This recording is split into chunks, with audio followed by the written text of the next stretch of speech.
ಏನು ದೇವ? ದಿವ್ಯ ಪ್ರಭಾವ ದೇವ. ಅಗ್ರಗಣ್ಯರೋಳ್ ವ್ಯಾಘ್ರಂತೆ ಉದ್ಗಡಿಸಿ ಪಟುಪಟ ಹರ್ಪಡಿಸಿ ಗಂಡು ಗಲಿಗಳಾದ ಪ್ರಚಂಡ ಮಂಡಲೇಶ್ವರದ ಕೋದಂಡ ದಾಳಿಯಂ ಕಂಡು ಚಂಡ ಪ್ರಚಂಡ ವಿಕ್ರಮ ಭುಜಬಲೋತ್ತಂಡ ಶೌರ್ಯ ಧೈರ್ಯ ಶುಭಾಪುರಗಳು ವಿಪುಲಿಸುವ ಕೊಳಿರೆ ಆರ್ಪಕನ ದಿಂಡಿಗ ಪಿಂಡಗನಂತೆ ತಪೋನ್ವಿತನಾದ ಪ್ರತಾಪ ಭೂಪಾಲಕರ ತಾಪ ಈ ಧರಾತಳಕ್ಕೆ ಜಗ್ಗದೆ ಕುಗ್ಗದೆ ಹೆಗ್ಗಳ ಮರದಿ ಮುಗಿಲೆಂದು ಮುತ್ತಳಿಸಿ ಬರುವ ಧೀರನಂದಾರೆಂದು ಕೇಳುವುದಕ್ಕೆ ನೀನು ದಾರು ನಿನ್ನ ನಾಮಾಂಕಿತವೇನೋ ಸೂತ ಸುಗುಣ ಪ್ರಖ್ಯಾತ. ಓ ದೇವ, ನಾವುದಾರೆಂದರೆ ಆಡಬೇಕು ಆಟ, ನೋಡಬೇಕು ನೋಟ, ಗುರುಗಳಲ್ಲಿ ಕಲಿಯಬೇಕು ಪಾಠ ಅಂತ ಪಾಠಶಾಲೆಯಲ್ಲಿ ಕಲಿತು ಬಂದು ತಮ್ಮನ್ನು ಮಾತನಾಡಿಸುವ ಸಾರಥಿ ನಾನಲ್ಲವೇ ದೇವ? ಹೇಳಿಕೊಂಡು ಬರಬೇಕು ತಮ್ಮ ನಾಮಾಂಕಿತವ. ಸಾರಥಿ ನಾವುದಾರೆಂದರೆ ಕುಂಭಗುಂಭಯಾಮಾನ ಎನ್ನೆ ಸಿಂಹನಾದಕ್ಕೆ ಈ ಪಡವೆಯೋ ಎಡಬಿಡದ ಮುಸುಕಿದ್ದ ಛಾತ್ರ ಸಂದೇಹದ ಶಿಖರಂಗಳೆಲ್ಲ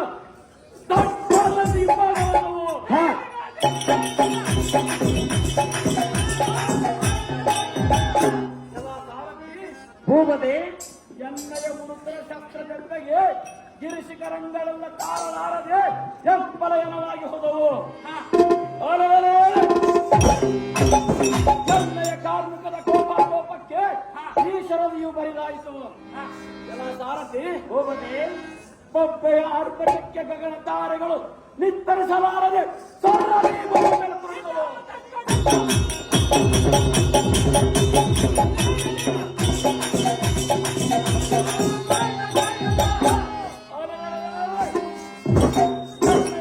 ಕಾರ್ಮಿಕನ ಕೋಪಕ್ಕೆ ಉದ್ಯತ್ಪರಕ್ರಮದಿಂದ ಪರ್ವತಗಳು ಬಿರದು ಬಾವಿಚ್ಚು ಸಾಗರದೊಳಗಿರವು.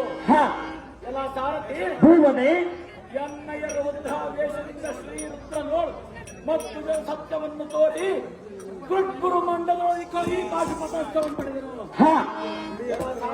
ಭೂಪತಿ ಇದು ಅಲ್ಲದೆ ಜಡಜಮುಖಿಯ ದ್ರೌಪದಿಯ ಲಗ್ನದೋಳು ಉರುತ್ರನ ತೋಲಗ ಮಗದಾದಿ ವೀರವರ್ಮ ಶಲ್ಯ ಮುಂತಾದ ರಾಷ್ಟ್ರಪತಿಗಳನ್ನು ತಂಗಿಸಿ ಪಡವಿಗೆ ಮಿಗಿಲಿನ ಪತನವನ್ನು ಬಿಡಿದು ಜಯಂಕೃತಿಯನ್ನು ಮಾಡಿ ಒಡೆಯಲು ಸ್ವರ್ಗ ಮುಂತಾದ ಲೋಕಗಳು ತುಂಬಿ ತುತ್ತಾಡಿದವು.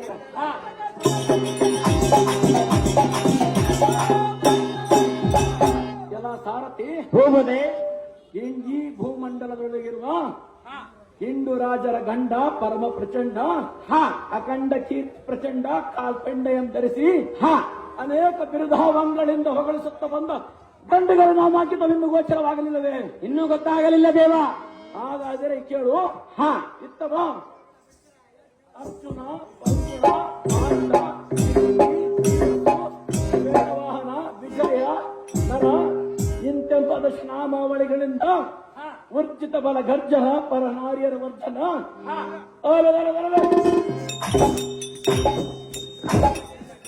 ಅರ್ಜುನ ಮಹಾರಾಜರೆಂದು ಜರ್ಜರಿತವಾಗುವಂತೆ ದಂಡ ಎಂದು ಜಯ ಬೇರೆಯನ್ನು ನಡೆಸಲೇ ಸಾರಥಿ ಅತಿ ಜಾಗ್ರತೆ.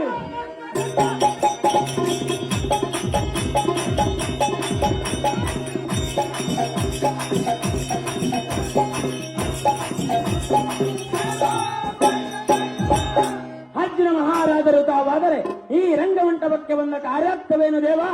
ದಿವ್ಯ ಪ್ರಭಾವ ಬಳಿದೇಗಲೇ ಸಾರಥಿ ಹೋಗದೆ ಶಾಸ್ತ್ರದೋ ಪವಿತ್ರ ಚಾರಿತ್ರ್ಯ ಪುಣ್ಯಘಾತ್ರನಾದ ಧರ್ಮನಂದರನು ದೂತನ ಮುಖಾಂತರ ತಕ್ಷಣವೇ ಬರಬೇಕೆಂದು ಹೇಳಿದ ಕಾರಣ ಬರೋಣವಾಯಿತು. ಖಂಡಿಯ ಸಾರಥಿ ತಿಳಿತೇನಾದೊಂದು ಸಂಗತಿ ತಿಳಿದು ತೋರಿಸತಿ ಜಾಗೃತಿ ತಮ್ಮ ಇಷ್ಟದಂತಾಗಲಿ ದೇವ.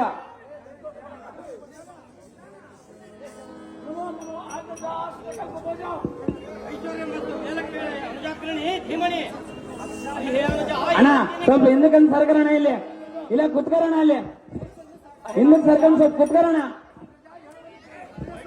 ಸ್ವಲ್ಪ ಸರ್ಕರಣ ಆ ಕಡೆ ಆಗ್ರಜ ಚೆನ್ನಾಗಿ ಕೇಳು ವಿಸ್ತಾರವಾಗಿ ಹೇಳು.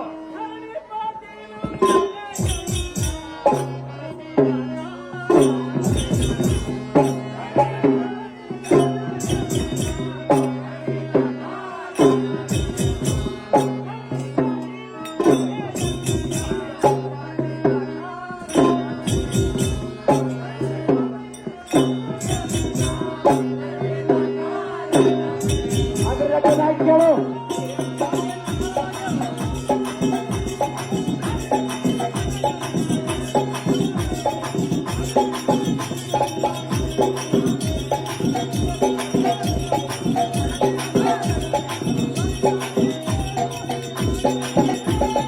ಅದನ್ನ ಚೆನ್ನಾಗಿ ಕೇಳು.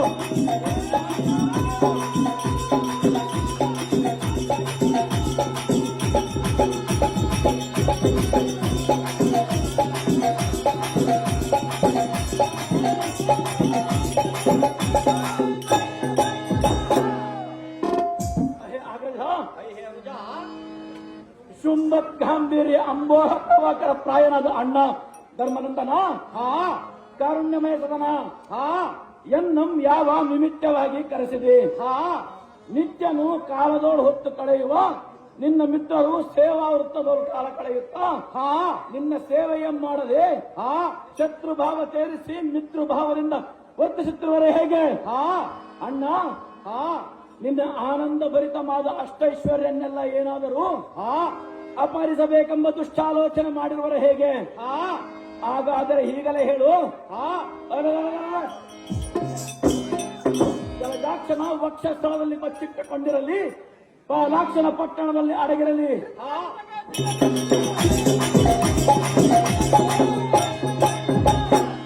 ಇಲ್ಲವೇ ಸಮುದ್ರದ ಮುಳಗಿರಲಿ. ಜನಮುಖಿಗಳ ಕರತಳಗಳನ್ನು ಎಳೆದು ತಂದು ಜರ್ಜರನೆಯನ್ನು ಆಡಿದವರು ಹೇಳಿ ನಿಲ್ಲಿಸುವೆನು. ಕೇಳಿದೆಯ ಪಡವಿಪತಿ ಎನ್ನ ಪರಾಕ್ರಮದ ರೀತಿ ಹೇಳುತ್ತೀನಿ ಕೇಳು. ಅದೇನು ಚೆನ್ನಾಗಿ ಹೇಳೋದನ್ನು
ಅದೇನು ಚೆನ್ನಾಗಿ ಹೇಳೋದು.